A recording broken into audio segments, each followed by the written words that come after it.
Senate is about Nigeria and Nigerians.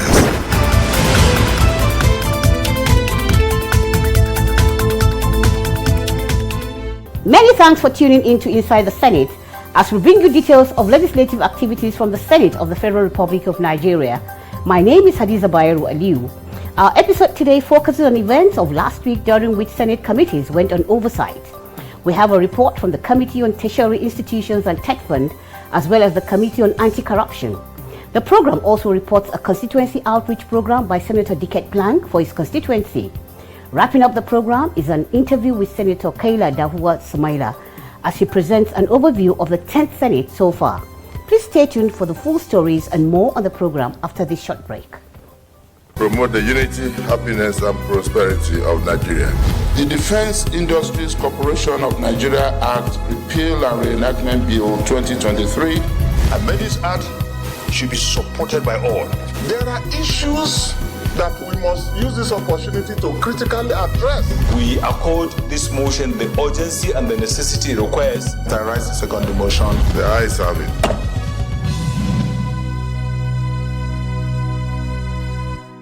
Welcome back. On Monday, 11th November 2024, the Senate Committee on Anti-Corruption paid an oversight visit to the Economic and Financial Crime Commission, EFCC. The team, which was led by the committee's chairman, Senator Emmanuel Udenda, was received by the chairman Olanipekun Olukoyede and his team.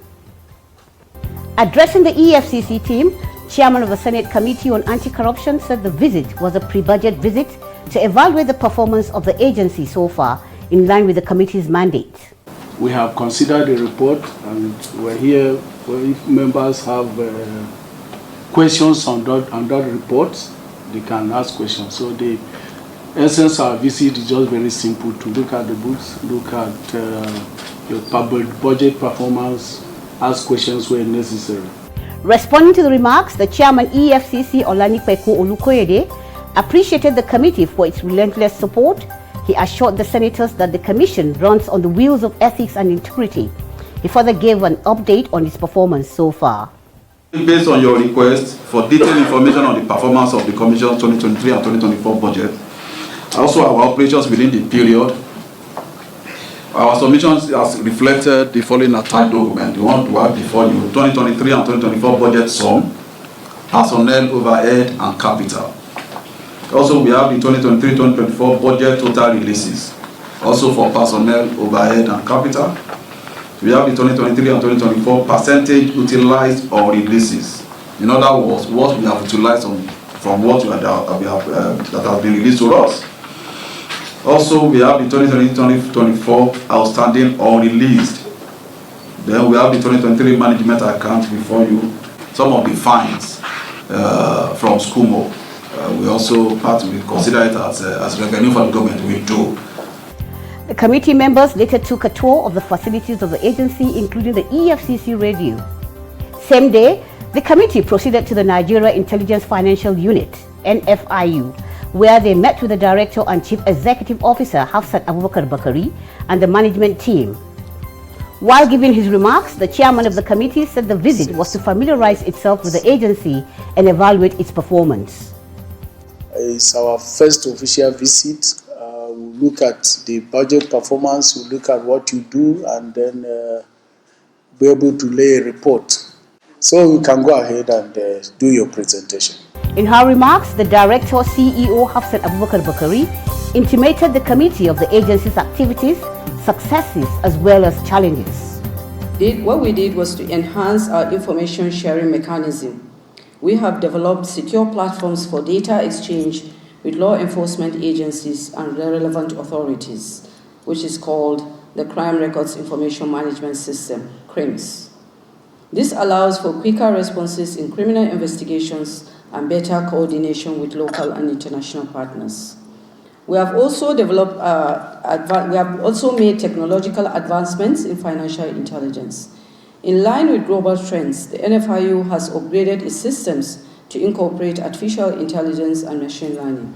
These tools have vastly improved our capacity to analyze vast amounts of data, detect suspicious patterns, and proactively support investigations. As you are aware, Nigeria is currently on the Financial Action Task Force grey list.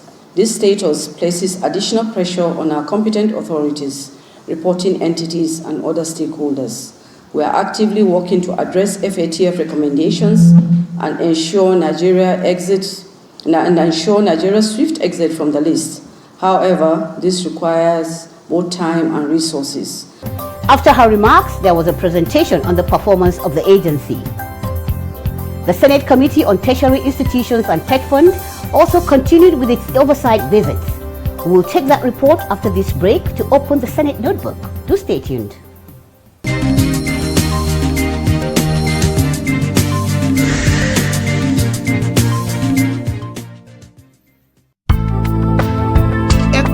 In a legislature is the minimum number of members required to be present for the body to conduct its official business. This ensures that decisions are made by a representative group rather than a small, potentially unrepresentative subset. In the Nigerian Senate, which has 109 senators, a quorum requires the presence of at least one-third of the members, meaning at least 37 senators must be present. This minimum ensures that any legislative decisions or actions taken are representative of the Senate as a whole. If fewer than 37 senators are present, the Senate cannot legally conduct its business, including debating bills or passing legislation, preserving the integrity and democratic function of the legislative process. We are fighting for this democracy. This country will definitely improve in terms of development and progress. Nigerians deserve better living. What is executive and the legislature, they are going to put in their best for a better Nigeria.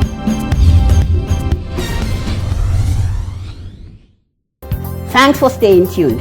Inside the Senate, we'll continue the report of the oversight by the Senate Committee on Tertiary Institutions and Tech Fund. From there, we'll go to Plateau State to bring you the report of an oversight activity by Senator Dickett Clang. Let's take those reports as compiled and presented from our studio. Keep watching.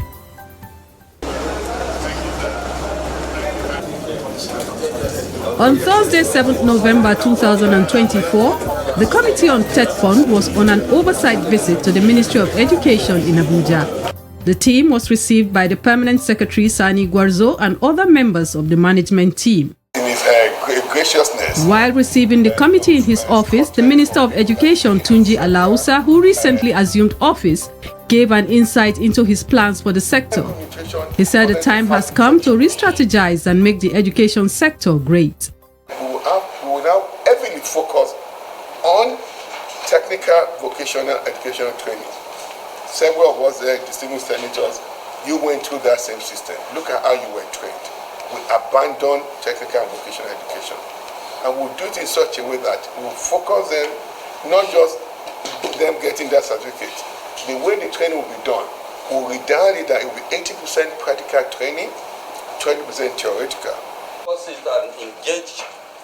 The chairman of the committee, Senator Muntari Dandutse, assured the minister of the lawmakers' support to strengthen the education sector in Nigeria. I believe you are capable and having experience of the system since you work under education in the Lagos State, and also now you are here with your team of technical officers. I think with the leadership of the National Assembly, we will work together to ensure sustainability. We came here for oversight, and we are happy that to be hosted. The committee also visited the National Board for Technical Education, NBTE, where they were received by the Executive Secretary, Professor I.M. Bugaji, and his team. Speaking at the event, the chairman of the committee, Muntari Dandutse, said the visit was to evaluate and review the budget performance and assessment of NBTE from 2022 to 2024. Professor Bugaji gave an overview of the operations of the board in a presentation made to the committee.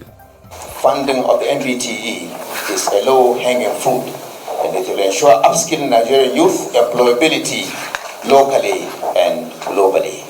With these short remarks, I would like to ask to go through the submission in hard copies of the budgets. Our IGR is one of the lowest because we don't have students, we don't have anywhere to get IGR except what we call service charge. When we visit polytechnics, they pay 75,000 in the past, now 150,000 for every program we do accreditation on. So that's the only IGR. And so far, I think the figures are there at the last page. The figures are not very enticing. So we need proper funding, because if we start charging heavy charges for these services, most of them are public institutions, and it may not be augured very well. At the end, the committee chairman assured MBTE of the unwavering support of the legislature and promised to look into the challenges bedeviling the agency. Away from Abuja, Senator Dicket Salso Plang, representing Plateau Central Senatorial District of Plateau State, embarked on an outreach for the empowerment of the aged and physically challenged with the distribution of grains and food items. In an interview in his office, Senator Dicket Plang gave the reason behind his gesture. My local government is an agrarian local government, and my people live a community life. We live a life that we live for one another. And therefore, I decided to come up with a program that, that will help to alleviate the suffering and hunger that the ordinary Nigerians are feeling, particularly the aged and also those that have physical challenges. And I decided to place this program or this project with the Ministry for Labour. And my desire is that I should be able to gather not less than 600 constituents of mine in each of these local government council. He speaks more on the activity. This type of palliatives is not as if it will solve the problem of our people in its totality, but it's a momentary assistance. Sometimes our people need it, they need those encouragements. I will proceed to do this in each of the remaining 4 local governments of Plateau Central Senatorial District. I believe that the community life that Africans are known for, the culture of being one another's keeper, which is very biblical, should be what will be encouraged. I am elected. I need to find time to eat with the people. If I cannot eat with them, I need to give them something to go and cook. Sam Bok, a senior legislative aide who represented the senator at the venue, said the move was an attempt to alleviate the sufferings of the constituents. Well, what informed the decision for this program is the passion that the senator has for his people. You will testify that there are several issues of hunger and poverty in the land, inflicted by the circumstances that we found ourselves in. And the distinguished senator felt he should be able to intervene. He has intervened severally since he went into office. There were times that he provided resources and people were given envelopes to help themselves. There were times that he gave grains. There were times that he gave sewing machines and grinding machines. There were times that he did training for youths and women. There were also times that he provided other means of livelihood to people. This time around, his attention is on the physically challenged and the aged. Stakeholders at the event appreciated the gesture. Really today I have appreciated the effort of my distinguished senator representing the Plateau Central Zone, and it is to my own proud as getting this man elected in this party, because he has touched the life of my peoples, and timely he used to visit my people, continuously giving them this kind of assistance. Beneficiaries also expressed their gratitude to the senator for the gesture. I want to appreciate this gesture on behalf of my organization. It is timely that we get this thing from the distinguished Senator Dicket Plang. We are saying big thank you and more grace to his elbow. Mun gode mishi tunda ya tuna da nakasassu. Ana abu ba a sa nakasassu a ciki, amma shi yana tunawa da mu. The program is still inside the Senate. Like I mentioned when the program started, we had an interview with the senator representing Bauchi North Senatorial District, Senator Kaila Dahua Samaila. He spoke on a range of issues. For a start, Senator Samaila provided an overview of the 10th Senate so far. So far, so good. We've elected our leaders, and they are doing tremendously well. And we can only say more grease to their elbows. The 10th Senate came in at a time when Nigeria is going through one of the most difficult times. The economy is in serious problem, and the expectation from people is enormous. The expectation from electorate is even more, and the economy will not be able to withstand that kind of pressure. He speaks further on the relationship between senators from his party and others. In the National Assembly, our leader, the President of the Senate, used to say, anybody that stepped into that Senate, he should know that you are no longer APC, PDP, or anything. You are just a senator. And whatever you're doing is for Nigeria, not for your party. So we don't look at ourselves as opposition, PDP, SDP, all those things. We don't look at ourselves like that. So most of the time when I go into the Senate, I tend to forget who is from this party, who is from the other party. But generally speaking, we have a very good working relationship with each other, and we respect each other, and each and every one of us is trying his best. Senator Dahua recently sponsored a bill in the Senate. He tells us about the bill and the reason behind it. I think these hospitals, 4 of them were proposed, and I think 2 are already working. I think 2 are yet to be to start their work.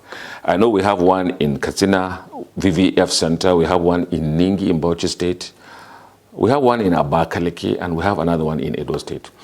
The ones in Ningi and Katsina are already operational.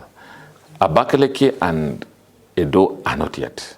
So what we're trying to do is to give them the enabling law. Because without the law, the appropriation will not be as smooth as it ought to be. And so that's why we presented a bill so that we'll have a law that will properly establish these hospitals. I don't know. Senator Dahua spoke on the present state of the economy in the country. There is hardship, no doubt about that. And everybody is feeling the pain. But I want to assure you, the leadership is feeling more pain because nobody will be a president and will sit down and be watching his people complaining and tell you that he is sleeping. No. And for the president at his age to be having this kind of plethora of issues in the country, let me tell you, he's just trying his best.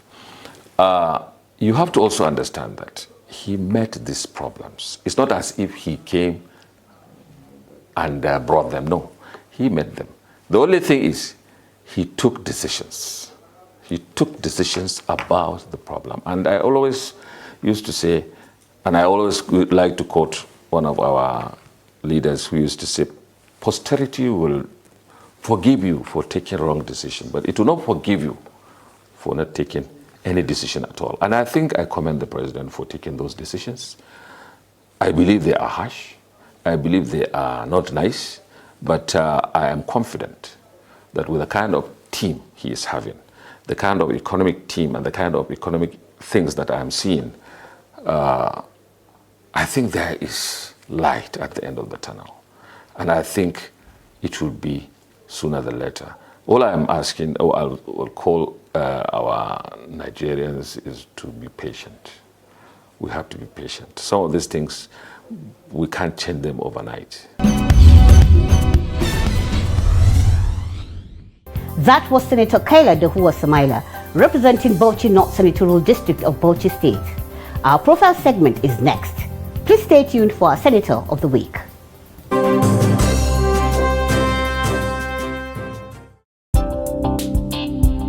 Tony Nwoye represents Anambra North Senatorial District in the 10th Senate on the platform of the Labour Party. He was born on November 12, 1974 in Nsukka, Enugu State.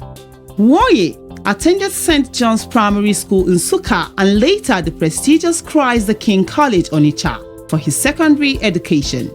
His academic prowess earned him admission into the University of Nigeria in Nsukka, where he pursued a bachelor's degree in medicine and surgery (MBBS). Nwoye's time at the university was marked by active participation in student politics and various extracurricular activities, laying the foundation for his future political aspirations. Tony Nwoye had a successful career in business and healthcare. After completing his medical training, he established a healthcare practice providing quality medical services to the people of Anambra State. His experience as a medical doctor allowed him to understand the healthcare challenges facing his community, motivating him to advocate for improvements in the sector. Nwoye's entrepreneurial spirit led him to venture into various business enterprises, including real estate and healthcare consultancy. His investments in the real estate have proven lucrative, allowing him to build a diverse portfolio that contributes to his overall wealth. Tony Nwoye's political career began in the early 2000s, where he joined the People's Democratic Party (PDP). His entry into politics was motivated by a desire to effect change in his community and address the pressing issues facing Anambra State. Nwoye's passion for public service and commitment to youth empowerment quickly gained him recognition and support. In 2011, he was elected as a member of the House of Representatives representing the Akwa North and Akwa South Federal Constituency. During his time in the House of Representatives, Nwoye was known for his advocacy on issues related to education, healthcare, and youth empowerment. He sponsored several bills aimed at improving educational infrastructure, promoting vocational training, and enhancing healthcare delivery in the constituency.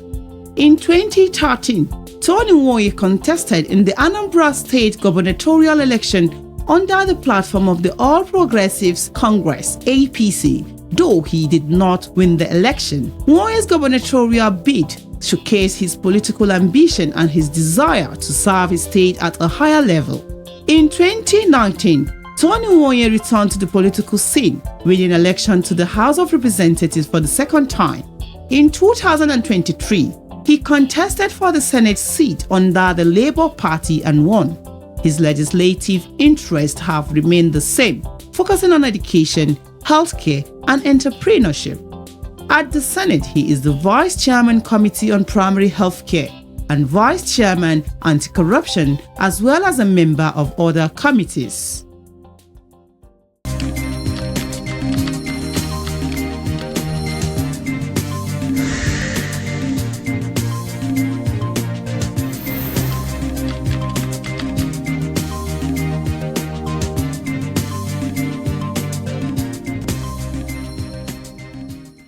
It's been an interesting half hour spent.